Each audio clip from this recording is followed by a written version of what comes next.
खुद गर्ज माँ।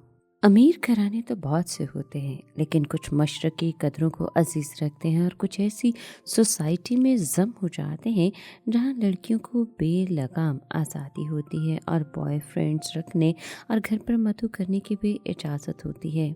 मैं इसी आरा सोसाइटी का हिस्सा थी। मेरी फितरत भी ऐसी थी कि अपनी ज़ात में गुम रहती थी। मैं खूब हसीन थी, शायद इसीलिए हुस्न परस्त थी। किसी को खातिर में नहीं लाती थी, बस तख़य्युल की दुनिया में गुम और हकीकत से दूर भागती थी। मुझे बदसूरती और बदसूरत लोगों से नफ़रत थी।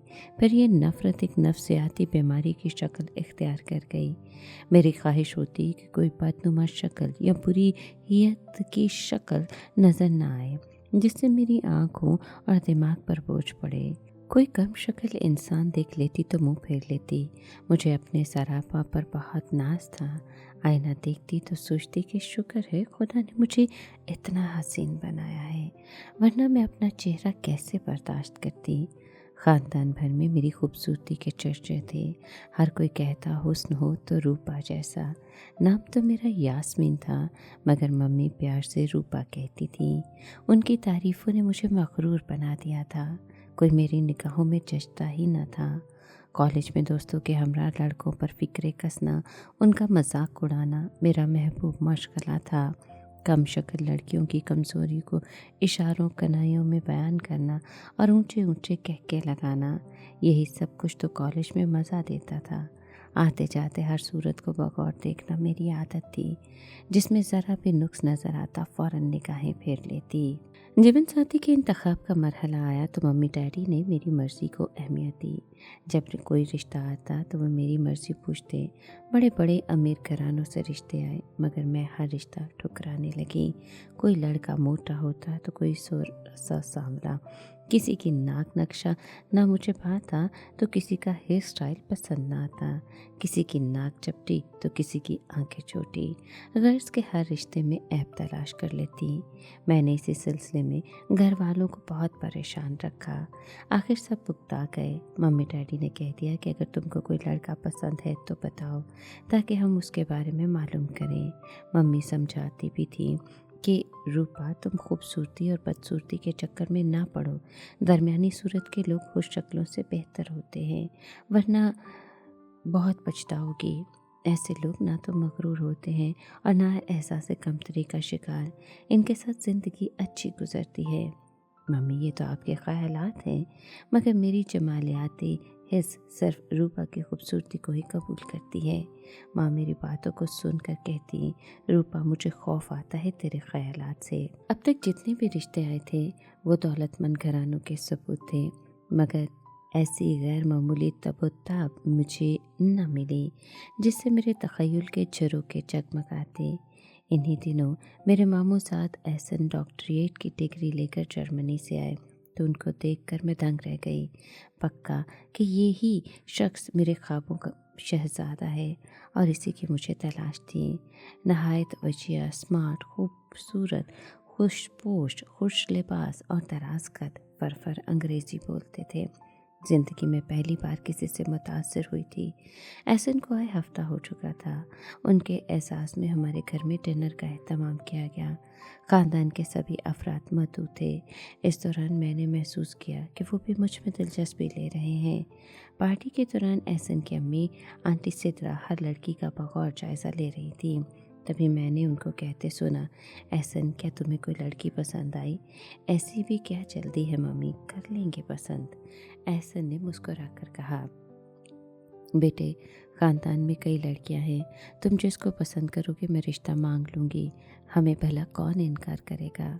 रूपा को देखो, ये भी खूबसूरत है। उन्होंने बेटे की तवज्जो मेरी जानिब दिलवाई। एहसन के लबों पर एक मायने खेज मुस्कुराहट थी और मेरा दिल धक धक कर रहा था। खुशी के मारे मेरे वजूद में कपकपी दौड़ गई, जैसे मेरे नाम कोई बड़ी लॉटरी निकलने वाली हो। ज़रा तवक्कुफ़ के बाद उसने कहा, मम्मी, खूबसूरत तो है, मगर खूबसूरती सब कुछ नहीं होती। इस लड़की में वो बात नहीं जो मेरे दिल को भाए। ऐसी क्या कमी है इसमें? मामा, चेहरे के साथ दिल भी खूबसूरत होना चाहिए। इसका दिल खूबसूरत नहीं, इतनी नखूत भरी इसमें कि इंसान को इंसान नहीं समझती। बहुत मगरूर है ये लड़की, और मैं ऐसी लड़की से शादी नहीं कर सकता। फिर किससे करोगे? माँ ने सवाल किया। बेशक मामूली शक्ल सूरत की हो, लेकिन ग्रेसफुल हो, मामूली लोगों से भी घुल मिल जाए, इंसान का एहतराम करना जानती हो। रूपा मुझे ऐसी नहीं लगती। एहसन को खबर ना थी कि मैं उसके दाएं जानिब खड़ी इसकी बातें सुन रही हूँ। जब उसने मुड़कर देखा तो खामोश हो गया। ताहम उसके अल्फाज एटम बम की तरह मुझे लगे, और मुझे ऐसे लगा जैसे बहुत बुलंदियों से मैं नीचे किसी गहरी खाई में गिरा दी गई हूँ। शौर में एक फिक्रा गूंजता सुनाई दे रहा था, गरूर का सर नीचा। मैंने दोनों हाथों से चेहरा ढांप लिया और दौड़ती हुई अपने कमरे में चली गई। आंखों से आंसू बह निकले। सोच रही थी, मैंने कितनों का मजाक उड़ाया, कितनों को ठुकराया, और आज मुझे भी किसी ने ठुकरा दिया। अब पता चला कि ठुकराए जाने का दर्द क्या होता है। शायद अपने प्यार करने वाले वालिदैन को सताने की सज़ा मिली थी। तहैया कर लिया कि अब जो माँ बाप कहेंगे मान लूँगी। इस रोज़ के बाद चुप चुप सी रहने लगी। हंसना मुस्कुराना भूल गई। ग्रेजुएशन मुकम्मल कर चुकी थी। बोर होती तो गाड़ी लेकर अकेली ड्राइविंग पर निकल जाती। इन्हीं दिनों जमशेद का रिश्ता आया। मुनासिब शक्ल सूरत मगर ग्रेसफुल, खाते पीते घराने से था। ये लोग मशरकी तर्ज ज़िंदगी रखते थे। मेरे वालिदैन को जमशेद पसंद आया। उन्होंने कहा, रूपा अब हमारी बात मान लो, इस रिश्ते को ना ठुकराना। ये अच्छा लड़का है, तुम्हें बहुत खुश और सुखी रखेगा। सबसे बढ़कर इसके वालिदैन सुलझे हुए हैं। इस घर में तुमको इज्जत मिलेगी। मज़ीद मज़ाहमत की हिम्मत ना रही थी। मेरा दिल टूट चुका था, लिहाजा अपनी ज़िंदगी के फ़ैसले का हक वालिदैन को दे दिया। यूँ मेरी शादी वालिदैन की मर्ज़ी से जमशेद के साथ हो गई, और मैं तख़य्युल की दुनिया से निकलकर हकीकत की दुनिया में आ फंसी। शुरू में मेरे वालिदैन ने जमशेद और इसके घर वालों को कबूल ना किया। फिर रफ्ता रफ्ता इन सब के प्यार और अच्छी आदत ने मेरे दिल में घर करना शुरू कर दिया। अब पता चला कि अच्छी सीरत क्या शय होती है। अपने हुस्न सलूक से जमशेद ने मेरा दिल जीत लिया था। मैं उसके दिल पर ही नहीं, घर पर भी कोई एक मलिका बनकर राज करने लगी। एक बात और अजीब थी, मैं शुरू से ही बच्चों से दूर दूर रहती थी। शादी के बाद भी मैं जेठ और ननद वगैरह के बच्चों से उलझन महसूस करती। बच्चे आ जाते, इधर उधर भागते, शोर मचाते तो मुझे बुरा लगता।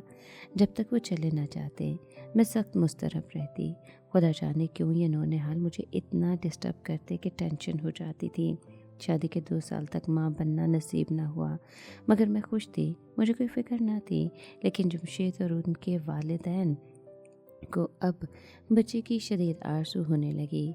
सास कहती, बेटी किसी लेडी डॉक्टर से मशवरा करो, कोई मसला मालूम हो तो इलाज करवाना चाहिए। मुझे ये बात बहुत नागवार गुजरती। मेके में अपनी मर्ज़ी से आज़ादाना ज़िंदगी गुजार रही थी। वालिदैन की तरफ से कोई रोक टोक न थी। मेरे वालिदैन रोक टोक को बच्चों की ज़हनी तरक्की और खुशी में रुकावट ख्याल करते थे।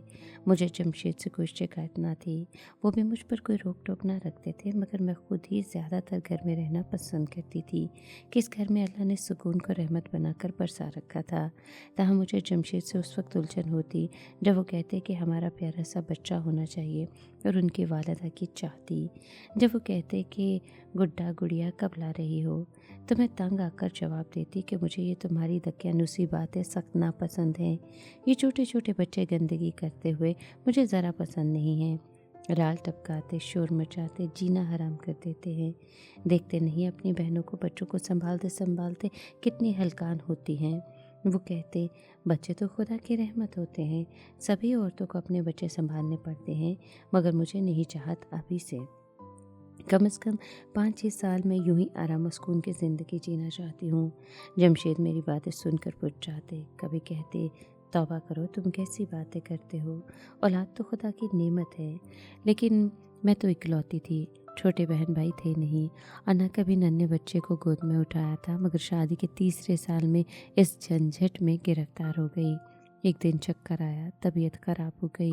जमशेद मुझे डॉक्टर के पास ले गए और डॉक्टर ने खुशखबरी सुना दी कि तुम्हारी बेगम माँ बनने वाली है। ये सुनकर मैं तो खौफज़दा हो गई। جبکہ جمشید اس خوشخبری میں خوشی سے جھوم اٹھے۔ انہوں نے سمجھایا کہ پہلے پہل ایسا ہوتا ہے، خوفزدہ عورت ہو جاتی ہے، لیکن وہ اپنے بچے کی صورت دیکھتی ہے تو ممتا کا پیار اس کے وجود میں خود بخود بھر جاتا ہے۔ تم فکر نہ کرو، جب بچہ ہوگا تو تم اس کو پالنا تو دیکھنا تمہاری سب پریشانیاں ختم ہو جائیں گی۔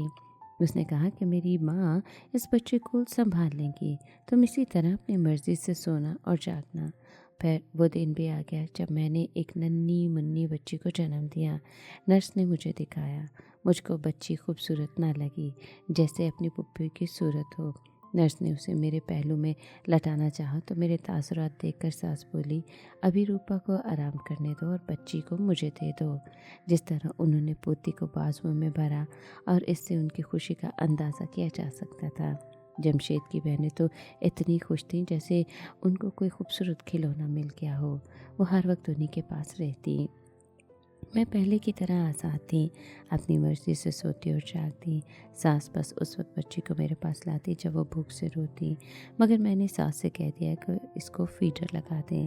ستارہ اب تمام وقت اپنی دادی کے پاس رہتی، کبھی کبھی اسے دیکھ لیتی۔ اس کی پوری ذمہ داری مکمل طور پر انہوں نے اٹھا لی اور میرے روز و شب پر کوئی فرق نہ پڑا۔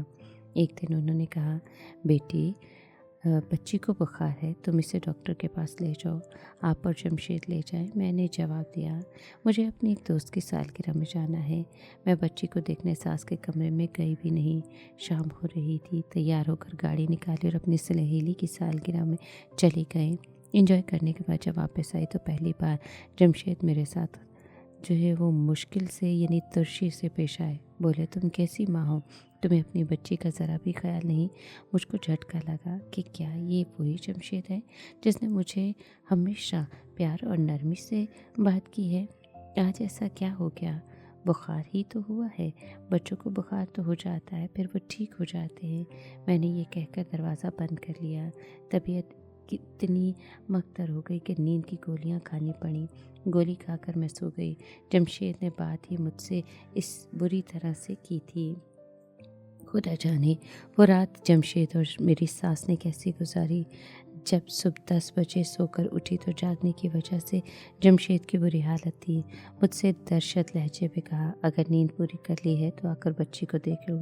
مجھے تو ان کے سخت لہجے کا غصہ تھا، پھر بھی نہ سمجھی کہ بچی کی حالت زیادہ خراب ہے۔ میں تو اپنی جگہ اکڑی ہوئی تھی کہ میرے شوہر نے مجھے اس طرح کیوں کہا ہے۔ ابھی میں منہ پھیلائے کھڑی تھی کہ ساس آ گئی۔ بولی، روپا تم کتنی بدقسمت ہو، تمہاری بچی اپنی ماں کے پیار سے محروم ہے۔ اولاد کی چاہ مجھے تو نہ تھی، آپ کو تھی، تو آپ سنبھالیے، مجھ سے کیا گلہ کرنے آئی ہیں؟ اس پر جمشید بولے، ستارہ تمہاری زندگی میں کانٹا ہے تو آؤ اپنے ہاتھوں سے اس کا گلا گھونٹ دو تاکہ یہ کانٹا نکل جائے تمہاری آرام دہ زندگی سے۔ اتنے سخت الفاظ سننے کی تاب کہاں تھی مجھ میں؟ پھر بھی نہ سمجھی کہ بچی جان کے کنی کے عالم میں ہے۔ نہ جانے کس بات کا غرور تھا جس نے مجھے اتنا سفاک بنا دیا تھا۔ مجھ کو ستارہ سے یوں بھی چڑ ہو گئی تھی، اس نے میرے اور جمشید کے بیچ بیزاری کی دیوار کھڑی کر دی تھی۔ میں رات کو پھر نیند کی گولی کھا کر سو گئی۔ آدھی رات کو مجھے جمشید نے جگایا، اٹھو دیکھو ستارہ کو کیا ہو گیا ہے۔ میں آدھی گہری نیند سے جھنجھلا کر اٹھ بیٹھی۔ وہ آخری ہچکیاں لے رہی تھی۔ تم ماں ہو یا پتھر، وہ تمہیں آخری بار بلا رہی ہے، پھر بھی تم اس کی آواز کو سننا ہی نہیں چاہتی ہو۔ یہ فکرہ سن کر میری نیند کا خمار اٹھ گیا۔ مجھے لگا جیسے کسی نے میرا دل مٹھی میں لے لیا ہو۔ دل نے سرگوشی کی کہ سنگ دل اپنا آرام تج کر کے ایک بار تو اس معصوم کو گود میں لے لے۔ تب ننگے پاؤں ساس کے کمرے کی طرف دوڑی اور ان کی گود سے ستارہ کو اٹھا لیا۔ ستارہ، ستارہ، میں نے اسے پکارا مگر اس نے کوئی جواب نہ دیا، کیونکہ وہ تو چاہ رہی تھی، اس کا خالق اسے بلا رہا تھا۔ یوں لگا جیسے اس ننھی کلی کو اس آخری کٹن لمحے میں بس میری آغوش کی ضرورت تھی، اسے اور کچھ نہیں چاہیے تھا۔ سب کچھ تو اسے مل گیا تھا۔ تبھی اس نے میری باہوں میں آخری ہچکی لی اور فضاؤں میں پرواز کر گئی، لیکن میرا سکون اور چین اپنے ساتھ لے گئی۔ اس کے بعد میرا دل ہر شے سے اجاٹ رہنے لگا۔ وہ ہر وقت میری نظروں میں سمائی رہتی تھی، کبھی میرے کندھوں پر چڑھتی ہے، کبھی دوڑتی ہے اور میں اسے پکڑنے کو بھاگتی ہوں۔ اب وہ دور سے مجھے نظر آتی ہے، बाहें फैलाती हूँ तो गायब हो जाती है। मैं कहती हूँ मेरे पास आओ, मगर वो नहीं आती, बस दूर खड़ी मुस्कुराती रहती है। काफ़ी दिन मेरा इलाज हो रहा था कि मैं उसे भूल जाऊँ, मगर मैं उसे कभी नहीं भूल सकती जिसने मरकर मुझे खुदगर्ज औरत को एक माँ का दिल बख्श दिया।